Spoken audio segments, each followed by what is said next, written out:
네, 안녕하세요. 편의점 심리학 민트마인드입니다. 오늘 눈이 오네요. 눈이 오는 날 어디로 가야 되죠? 스키장? 어디 가야 되지? 편심으로 와야 되죠.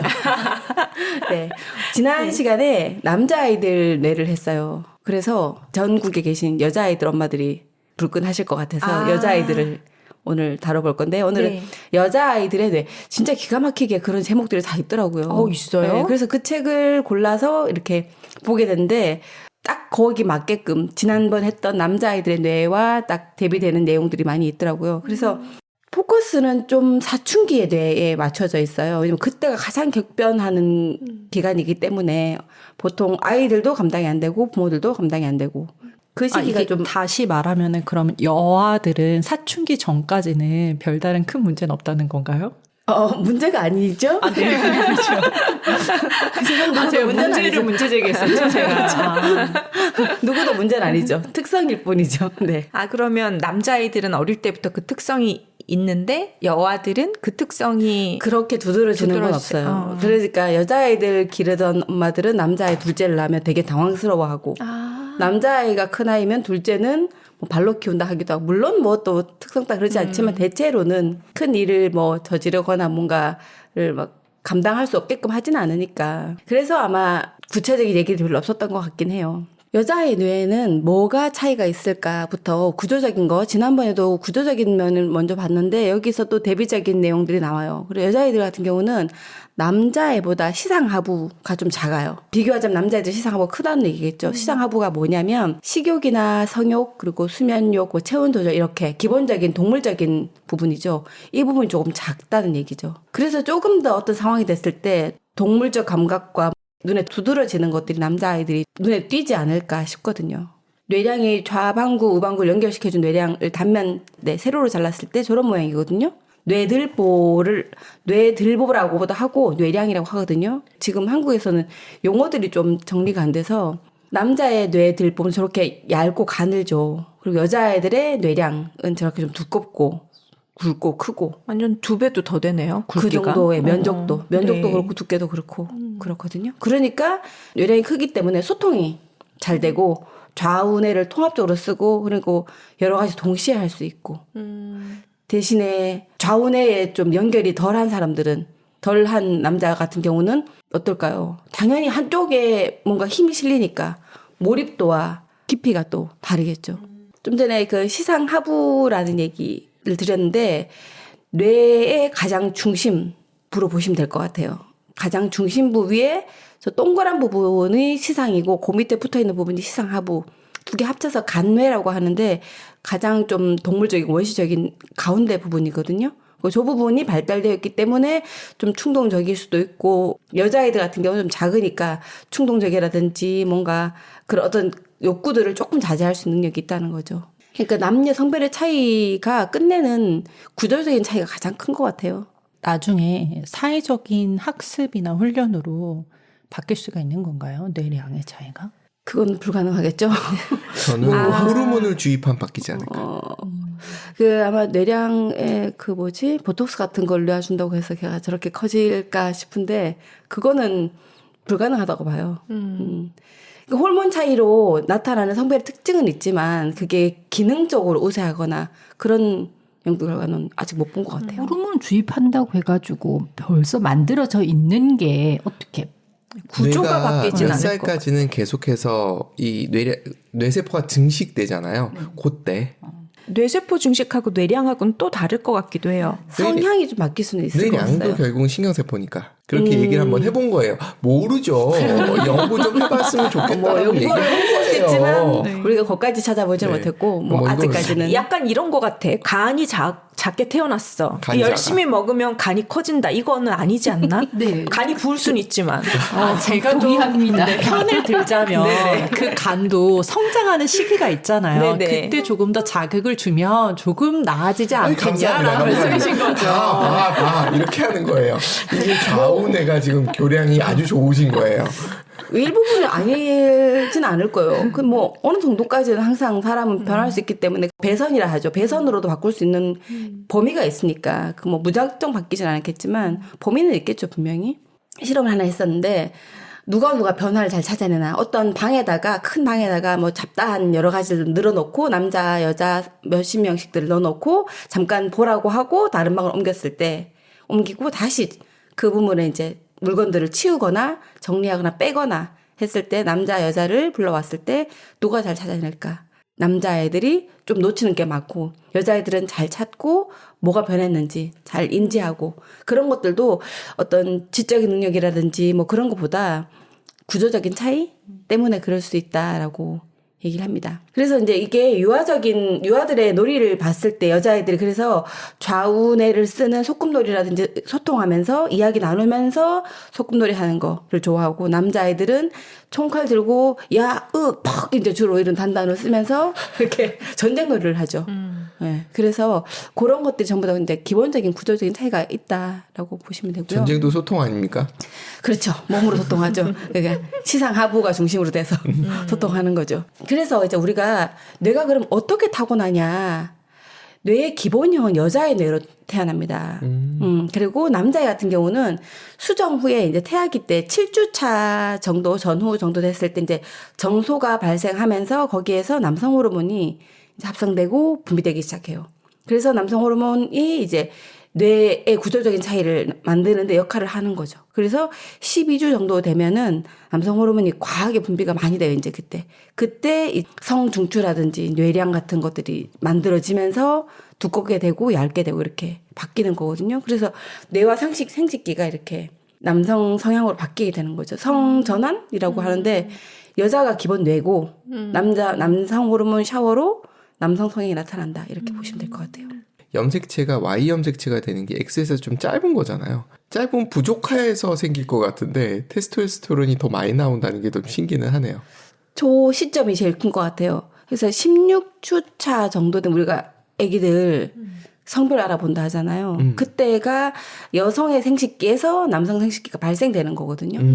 그래서 이제 보인다 안 보인다가 16주쯤 되면 거의 확실하게 나타나는 것 같아요. 그게 주 원인은 남성 호르몬 분비를 과량으로 받기 때문에 그런 것 같고 저 아래 제가 써놓은 거는 남성 호르몬이 분비가 되는데 약간 문제가 생긴 경우가 있을 수 있잖아요. 어떤 착오로. 그래서 남자아이인데 남자아이로 전환되면서 남성 호르몬 샤워를 좀 덜 받았다. 그러면 생식기나 몸은 남자인데 내면이 여자로 남아 있는 거죠. 그럴 수 있을 것 같아요. 굉장히 혼란스럽겠죠. 성 정체성이나 이런 데서 문제를 일으킬 수 있는 그러니까 동성애자가 되거나 할 수 있는 여지가 문이 있고 열리는 수도 있는 거네요. 뭐 그럴 수도 있겠지만 어쨌든 본인이 자라면서 몸은 남자인데 계속 여자들이 노는 놀이가 훨씬 자꾸 땡기는. 그리고 이제 그런 성향이 자꾸 자기한테 나타나니까 성 혼란감이 오겠죠.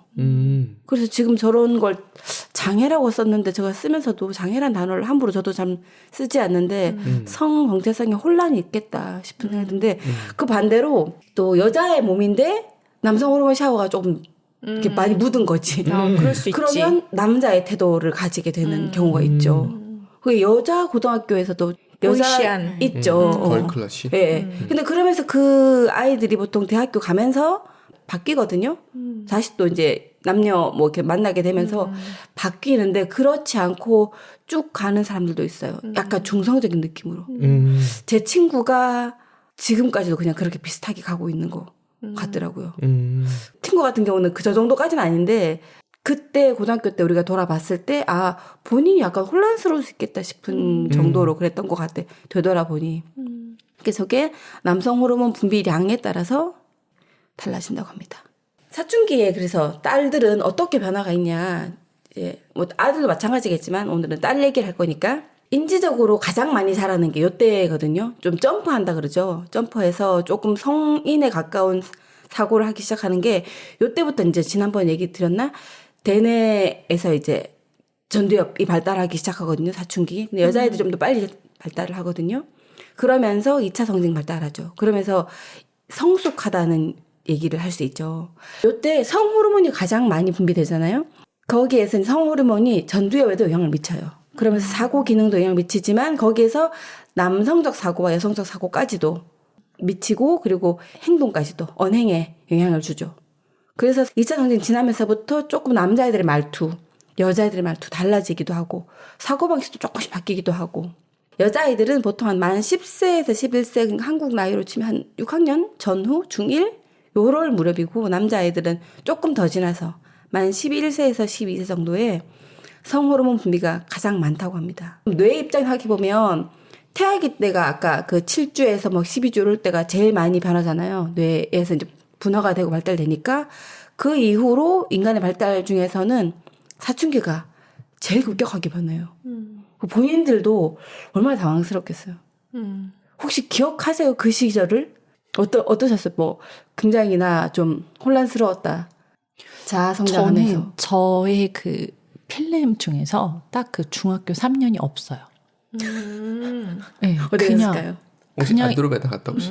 아니요, 그냥 입을 닫고 지냈던 것 같아요. 큰 문제는 발생하진 않았지만 내 안에서는 뭔가가 세상과 단절돼 있는, 그렇다고 친구들과 안 논 것도 아니기는 해요. 근데 딱히 그 빛깔로 하자면 그냥 흑백 필름처럼 남아있어요. 그럴 수 있어요. 그 혼란과 불균형을 아마 외부를 좀 차단하면서 나름대로 뭔가를 정리하고 있지 않았을까. 뭔가가 멍해 있는 시기. 그러고 28에 제대로 온 것 같아요, 사춘기. 맞아. 사람마다 그렇게 약간 달라서. 그 블랙아웃 같은 시기가 있어. 남자애들 실제로 많이 그러하고요. 남자애들은 실제로 블랙아웃 시기가 좀 길게 있고 여자애들은 좀 유대감 중심으로 가지만 제가 알기로는 똥이맘님도 약간 남성적인 성향이 좀 있기 때문에 아마 블랙아웃 시기가 좀 있지 않았을까 하는데 여자들도 양성의 호르몬 다 있지만 조금 비율적으로 높은 사람들이 있잖아요. 그럴 수 있을 것 같아요. 보통의 우리가 말하는 일반적인 여성적인 성향들은 보통 유대감을 갖고 사교적이면서 같이 접촉하면서 막 그 시기를 보내는 게 일반적인 여성적인 성향들이거든요. 그 세로토닌적 성향이라 그러는데 뒤에 나올 건데 그게 이제 그럴 수 있을 것 같긴 해요. 사람마다 달라서. 어떠셨어요? 저는 조금 시기가 늦었는데 고등학교 때가 암흑기예요. 기억하고 싶은 것도 없고 할 만한 것도 없고 생각하고 싶지도 않고 약간 충격. 그냥 나 뭐 트라우마가. 약간 모르겠어요. 그냥 그 시기가 그냥 되게 우울하고 싫다고 해야 될까? 행복한 기억이 하나도 없다? 약간 그런 느낌이고 이게 전 재수 3수까지 했기 때문에 그 시기를 쭉 거쳐서 가다가 대학교 가고 나서 살짝 풀린 듯 했지만 우울 모드가 계속 좀 됐던. 뇌 기능도 관련돼 있지만 개인의 또 히스토리도 봐야 되니까 그럴 수 있을 것 같긴 해요. 그거는. 중학교 때까지는 좀 해맑았던 것 같고. 네, 그럴 수 있죠. 네, 중2 여름방학 후부터 갑자기. 그게 아마 사춘기에 접어드는 양상이 각자 다를 것 같긴 해요. 또 어떠셨어요? 전 진짜 아무 느낌 없이 지나가는 인간이라. 꾸준하게. 뇌에는 있으신 거죠? 그거 확인해봐야 필요가 있어요. 컴퓨터에 들어가 있는 거 아닌 거죠? 알 수 없어요. 뇌 발달 상당히 늦게 진행된 것 같아요. 고요한 시기가 굉장히 오랫동안. 제가 그 28살에 그 지랄 맞은 사춘기를 대신 겪었다라고 느끼는 점들이 좀 있었거든요. 그게 그 참아왔던 그 흑백 같았던 그 필름 속에서 뭔가 불꽃이 튀어나오는 느낌으로 바뀌더라고요. 화가 많아지고 뭔가 반항하고 싶고 이런 감정들이 생기더라고요. 근데 여기는 아무도 그렇게 지랄 맞은 사춘기를 보내신 분은 아무도 안 계신가 봐요. 그거는 약간 기질적 특성이 저 같은 경우에는 이렇게 약간 삭히고 그게 이제 좋은 건 아니잖아요. 근데 삭히면서 그 풀이를 밖으로 표출 못하는 그것도 이제 안 좋은 거죠. 좀 그런 성향이었던 것 같아요. 아마 친구들 중에서 네. 떠오르는 사람도 있을 거야. 아마. 저 같은 경우도 고등학교 2학년 때 특별히 눈에 띄는 애가 아니었는데 고등학교 2학년 때 언제부터 여름쯤부터인가 하여튼 학교를 안 나오면서 부산을 갔다가 뭐 광주를 갔다가 막 그랬던 제 짝이었던 것 같기도 하고 뭐 하여튼 왔다 갔다 앉는 것 같은데 그렇게 방황을 한 1년 정도 하다가 고3 여름쯤 자리에 앉더라고요. 자리에 앉고 공부를 하는 동 마는 동 하다 어쨌든 대학교를 제 옆에 과를 갔어요. 지금 그때 저희 사무실이 옆에 있었나요? 맞아요. 과사무리 옆에 과였어요. 옆에 과로 가더니만 언제 그랬난 듯이 20살부터 갑자기 너무 공부를 열심히 하더니만 쭉 석박하더니만 교수로 앉아가지고 하는데 누가 그 애가 맞냐 할까 내가 그때 왜 그랬을까 이러면서 그치, 자기도 모르는 거지. 그런 시기들이 있는 것 같아. 그냥 조용하게 지나가는 사람도 있고 그 시기 나도 모르게 불꽃 튀듯이 막 그렇게 28 튀어 이후에 오르는- 그게 계속된 건 아니잖아요. 1년? 아. 1년 정도 막 불꽃이 튀더라고요. 그 시기가 왔네요. 그러면. 그러니까 그래서 이제 제 생각에는 저만의 이론은 그거죠. 참아왔던 건 언젠가 조금 터진다. 뒤늦게 예. 그럴 수 있을 것 같아요. 언젠가 한 번은 터질 건 터진다라는 생각이었는데 그럼 제 이론에 의하면 두 분은 아직도 안 터지시고 언제 터질까요? 아, 제가 터진 거는 어떻게 보면 약간의 그 일탈? 집에서 아무 데도 못 가게 했는데 혼자 몰래 뭐 동대문 시장, 남대문 시장 다니고 연극 보러 다니고 요런 일탈로 그럴 수 살짝, 있죠. 그때가 네. 그래서 사춘기랑 맞닿았기 때문에 그런 일탈을 네, 했겠죠. 고3 때 막 네, 몰래 돌아다니고 막 그랬죠. 너무나 그랬죠. 모범생 저기 아니요, 그 어떻게 부딪혔길래 그게 궁금한데. 아, 우리 집에는 있었어요, 제 남동생. 있었는데. 예, 여하튼 그 사람마다 이제 기질적으로 그런 것도 고려해서 사춘기가 오긴 오는 것 같아요, 보니까. 주변에 압박이 또 있냐 없냐 따라 다르기도 하고. 그리고 이 사춘기 시절에 이제 중요한 뇌의 신경 전달 물질 이 세 가지가 있어요. 도파민, 노르아드레날린, 그리고 세로토닌. 요 세 가지가 균형 있게 잘 조화롭게 이제 잘 왔다 갔다 해야 되는데 도파민은 지난번에 한번 남자에 대해서 했다시피 의욕, 추진, 직진, 성취, 보상, 쾌감 뭐 이런 식으로 단어를 나열해 볼 수 있는데 과하게 되면 중독이 되는 거죠. 그리고 이제 노르아드레날린 같은 경우는 반짝 각성해서 긴장을 하게 만들어줘요. 그래서 뭐 시험 얼마 안 남았을 때 아니면 뭐 집에 손님 올 때 막 집 정리할 때 집중적으로 할 수 있죠. 그리고 그때 말 시키면 안 돼. 엄청 예민해져 있죠. 근데 이게 과하면 공황 상태까지 와요. 지금 현대인들이 이게 좀 직장인들 특히나 막 이게 각성과 긴장 막 이게 좀 과하다 보니까 공황이 좀 잦은 것 같아 보니까. 그런데 여기에서 항상 이제 이런 긴장감을 유발하고 필요한 거죠. 긴장감도 필요하고 의욕이라든지 추진력도 필요하지만 이때 좀 브레이크를 걸어주고 안정되고 평화롭게 해주고 행복감을 느끼게 해주는 따뜻한 세로토닌도 적당히 분비가 되어야만 밸런스 있게 이제 뇌가 안정감을 갖고 이제 가는 거죠. 그래서 이제 사춘기 때는 성호르몬이 분비가 과다하게 쫙 나오잖아요. 그러면서 이 신경전달 물질 세 가지들을 이렇게 막 촉진을 시켜줘요. 그래서 얘네들이 전두엽에 작용하도록 도와줍니다. 보니까 기피디님 저 세 개가 다 잘 안 나오는 것 같은데. 어떻게 된 거지? 저는 보니까 제가 옆에 봤을 때는 충분히 잘 나오시는 분이에요. 그래요? 네, 그게 남들 보기에 막 부닥부닥거리면서 보이는 사람이 있고 조용하게 그 왜 렌즈에 쪼듯이 그렇게 빛 쪼듯이 이렇게 쫙 나온 사람이 있고 그런 차이인 것 뿐이지 신라처럼 나오나? 강하고 호르몬 중에 진하게 빼고 나오는 나오나 보다. 남성 호르몬과 도파민이 연동되어 있거든요. 그러니까 테스토스테론이 분비되면서 도파민 자극하고 그래서 의욕 추진 그리고 뇌 구조적으로도 한쪽으로 쏠려 있을 수밖에 없잖아요. 그러니까 딱 저렇게 하기 딱 좋죠. 그래서 게임 중독이라든지 운동 중독이라든지 그런 식으로 가는 경향이 많아요. 아, 거기서 막 보상이 되는구나. 막 그럼요. 즐겁고 쾌감이 오고. 쾌감을 오고. 근데 좀 놀라운 거 예를 들어봤는데 저 도파민적인 그 어떤 욕구라든지 뭐 의욕이라는 게 우리가 굉장히 과격한 것만 생각하잖아요. 쉽게 말해서 그 할머니들이 계속 꽃에 물 주는 거 있죠. 꽃 자라도록 하는 거. 그것도 일종의 도파민적인 욕구거든요.